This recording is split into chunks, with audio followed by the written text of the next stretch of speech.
Merci, Josette. Alors, Madame la doyenne, Madame, Messieurs les vice-doyens, chers collègues, je voudrais d'abord remercier la faculté de m'avoir invité à présenter rapidement quelques-uns de nos résultats de recherche.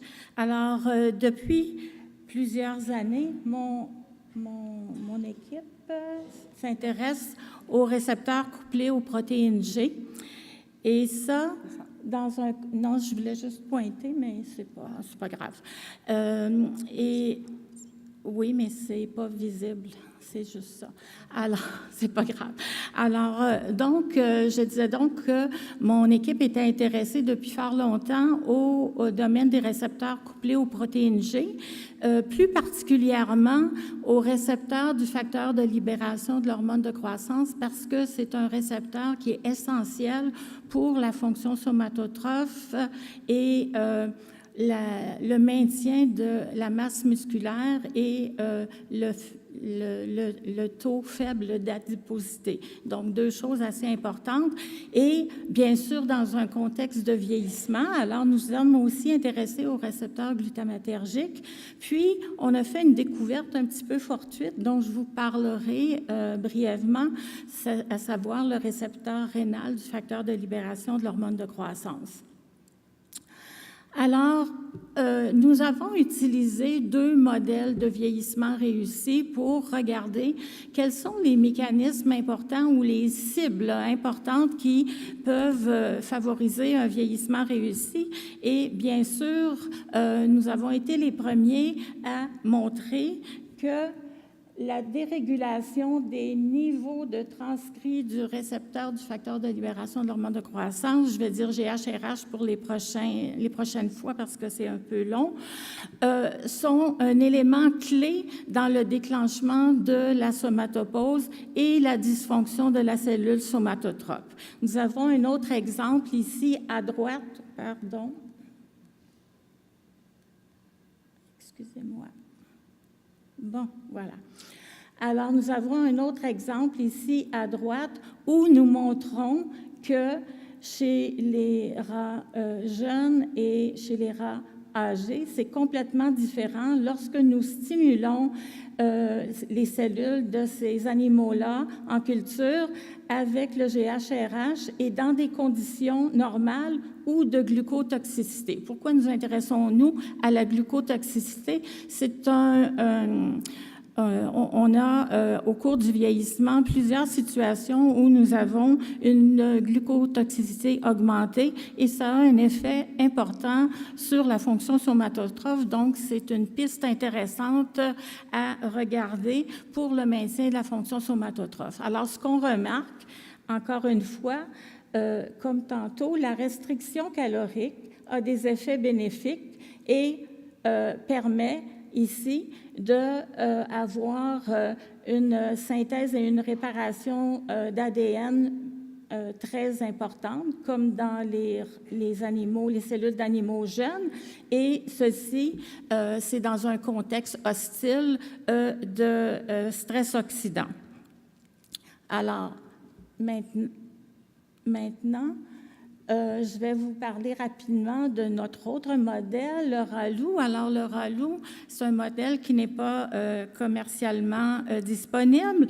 C'est un modèle dont on ne connaît pas l'origine du bien vieillir, mais ce qu'on peut dire, c'est que c'est un animal qui vit très longtemps, presque 2 fois plus que les autres souches de rats, et qui pas de problème cognitif, ni de dérèglement neurométabolique et qui reste mince à vie. Ça, c'est fort intéressant.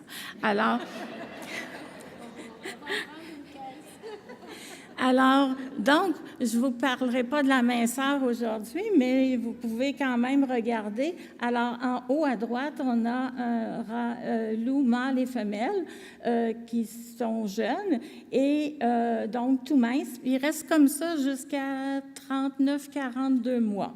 Alors, et en bas, on a un rat en restriction calorique, celui de droite, un rat âgé, et son copain qui n'est pas en restriction calorique et qui a beaucoup de masse adipeuse surnuméraire. Alors, donc, on a regardé ces deux modèles en fonction de la cognition. Alors, la cognition, il y a certaines régions du cerveau qui sont importantes pour le maintien de la cognition, particulièrement l'hippocampe. Donc, on a regardé la transmission de l'acide glutamique, qui est un acide aminé excitateur extrêmement important pour le fonctionnement de l'hippocampe. Et nous avons remarqué que chez le loup, en haut, alors aucune, même à un très grand âge, jeune adulte jusqu'à vieillard, on n'a pas de changement significatif d'aucun récepteur ou sous-type de récepteur glutamatergique, alors que chez le rat Sprague-Dawley, il doit rester en restriction calorique pour maintenir des bons niveaux de ce récepteur-là qui sont associés à une bonne cognition et une bonne performance au niveau des tests de comportement. Un autre résultat intéressant qui nous vient, je dirais, on a été chanceux, c'est un peu par hasard en jouant autour de situations qui n'étaient pas claires et qu'on voulait élucider. On est tombé sur la découverte d'un nouveau récepteur du facteur de libération de l'hormone de croissance dans le rein. Alors, nous avons cloné ce récepteur chez le rat et l'humain et ce récepteur aurait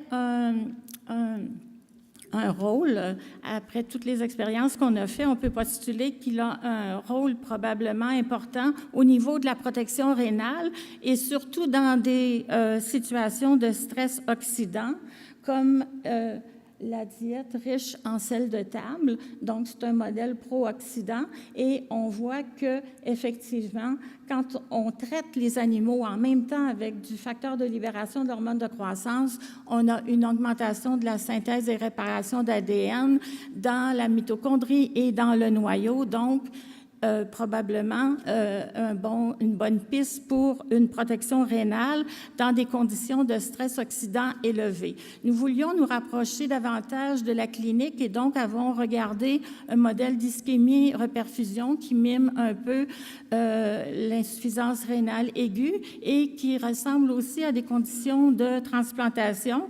Et ce qu'on a vu après différents temps d'ischémie-reperfusion, on a vu en regardant le récepteur que celui-ci, le récepteur du GHRH, n'est pas touché au début, mais bien le GHRH rénal. Ce qui veut dire qu'il y a une fenêtre d'opportunité là pour traiter avec du GHRH et ceci permettrait possiblement de protéger la fonction rénale dans des situations de ce genre. Maintenant, qu'est-ce qu'on fait d'autre? C'est sûr que les pistes fondamentales se poursuivent, mais on était aussi intéressé à la recherche translationnelle et populationnelle. Donc, je suis allée recruter des gens d'expérience, Dr Marie-Josée Hébert et Loïse Cardinal, qui sont des spécialistes du rein. Et avec elles, je peux avoir accès à des tissus rénaux de greffe et qui nous permet vraiment de regarder la régulation du récepteur du facteur de libération de l'hormone de croissance dans ce contexte-là, afin de savoir si on obtient la même chose que dans nos modèles animaux. Par ailleurs, on a aussi plusieurs études en cours avec des cohortes de personnes âgées. Alors, on revient ici à la fonction somatotrophe pour dynamiser cette fonction-là au cours du vieillissement avec des approches d'exercice, puis d'autres approches aussi au niveau nutritionnel. Et finalement, on travaille beaucoup sur la cohorte nuage, qui est une cohorte de personnes âgées en bonne santé, où on regarde la nutrition comme déterminant d'un vieillissement réussi, mais aussi toutes sortes d'autres paramètres qui vont de la génétique aux aspects sociaux. Alors, donc, on regarde les dérégulations physiologiques qui pourraient être améliorées avec une saine nutrition, entre autres. Je vais terminer par vous présenter rapidement cette cohorte parce que j'ai une question intéressante pour susciter votre attention pour la dernière diapositive. Alors, nous avons eu la possibilité de recontacter nos sujets qui ont démarré dans notre étude en 2003. Donc, 14 à 16, là, nous avons des personnes de 85 à 95 ans qu'on a pu recontacter par téléphone et qui ont répondu à différents questionnaires et qui nous ont dit qu'il y avait de bonnes fonctions au niveau physiologique, fonctionnel, sont capables de faire plein de choses tout seuls dans les activités de la vie quotidienne, la santé perçue. Mais quand on regarde au niveau des fonctions cognitives avec différents tests cognitifs, on se rend compte qu'ils sont très différents et qu'il y a vraiment, un étalage de scores. Et là, ce qu'on regarde, c'est comment étaient-ils ces gens-là, quels étaient les paramètres qui les caractérisaient quand nous les avons suivis de façon très étroite à toutes les années pendant 5 ans. Alors donc, une multitude de questions et de réponses à venir. Alors, je termine en remerciant, bien sûr, les organismes subventionnaires, notre centre de recherche et l'université qui soutient la recherche qu'on veut développer, les étudiants, les participants, les collègues de l'étude Nuage et nos collègues des autres universités. Au centre de recherche, on a une devise qui est l'audace de chercher plus loin. Alors, c'est bien que ce que je compte faire pour les prochaines années. Merci de votre attention. Merci beaucoup.